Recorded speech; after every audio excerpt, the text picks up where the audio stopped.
Hi, I'm Erin Jontow. I'm going to talk about my father, Brian Jontow, and my relationship with him.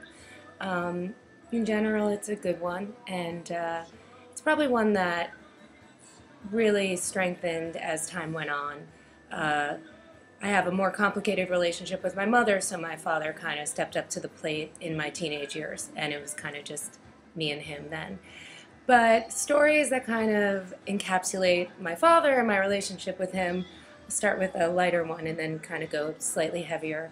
Um, we used to go to Maine every summer as a family, and despite a lot of dysfunction in my family, Maine was always this kind of bucolic and wonderful 2 weeks of our lives that, I don't know, everything just felt right. And we would drive there from Manhattan and we would rent a car because we didn't own a car at that time. And we would pack it to, like, in the most extreme way. Like, everything had a precise place in the car because it would be two kids, a dog. We once brought our cat as well, and two adults. And, we had just so much crap between tennis rackets and all of our swimming stuff. And Maine also is one of those that it's warm during the day and cold at night. You need all sorts of clothing.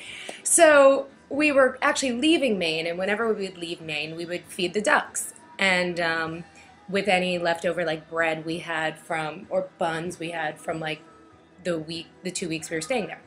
So I was out on the dock feeding the ducks, and I was probably like 8, 9, I don't know. And I had a rubber band, like a scrunchie, this flowered scrunchie that I really loved on my wrist. And when I threw the bread into the lake to feed the ducks, it flew off of my wrist. And I was inconsolable. I really wanted that scrunchie. I loved that scrunchie. And we were literally, my dad was just putting like the last suitcase in the car. And he's like, come on, kids, we got to get on the road. So I'm like, Daddy, my scrunchie's in the water. And he's like, oh, God. Kind of rolls his eyes. But, it didn't seem like the most ridiculous request to retrieve it. So he grabbed a paddle from a canoe and he went to the dock and he like leaned to get the scrunchie. And, like any great comedy, he fell in the water fully clothed. And my brother and I could not stop laughing because it was amazing. But like my father, who had just spent like a good 2 hours packing up the car and all he wanted to do was get on the road, was get the hell out of Maine, or get on the road at least. And so, then he like grabs my scrunchie, gives it to me, and just kind of like storms up. He has to unpack the car, find dry clothes, and like we have this picture of him. I wish I could retrieve it right now, but that is him like frustrated unpacking the car. It drenched head to toe in his jeans, boots, like everything. Um, and but it's symbolic of just like that this stupid scrunchie my father actually entertained the idea of retrieving for me, and in the process also fell in the lake and created a bigger mess than I ever intended it to be. But that was just the kind of dad he was. He would never say, forget about it, Aaron, move on, let's go get in the car.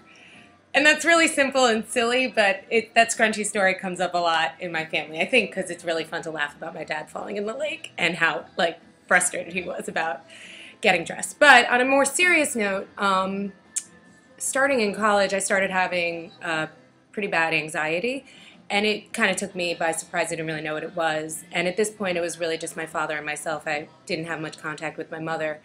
And I would say from about 20 to 30, in particular, I had periods of some significant anxiety. And I always needed, one of the things, I would have extreme panic attacks. And the only thing that would help me get out of a panic attack was kind of getting outside of my mind and calling someone.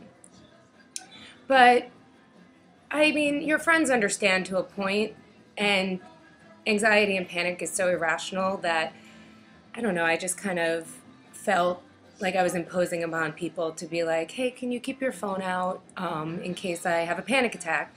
Again, they were irrational. I couldn't predict when they would happen. I mean, and I felt weak, and so it was kind of embarrassing, to be honest. But it was something that was crippling for me, really paralyzing and awful. And for a good I would say the last 2 years before I really kind of made extreme changes in my life to deal with them, my father was on call 24/7. Like, and every time I called him, he would pick up his phone. Maybe it would be 4 o'clock in the morning, and again, there would be no real reason for it. I wasn't scared someone was going to break in and rob my apartment. It really, they made no sense, but I just needed to get outside of my mind and I needed to be comforted. And he was the most comforting voice I could find. And I remember him saying that when I just was be so apologetic, I would always say, "Daddy, I'm so sorry." Because it was a pain in the ass. Like, we had nothing to talk about. I just needed to get out of my own head.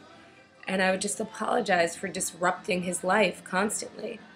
And I would just say, "Daddy, I'm so sorry. I know I wish I didn't have to put you through this." And he just said, "Erin, not a day goes by that I wish it was me going through this and not you."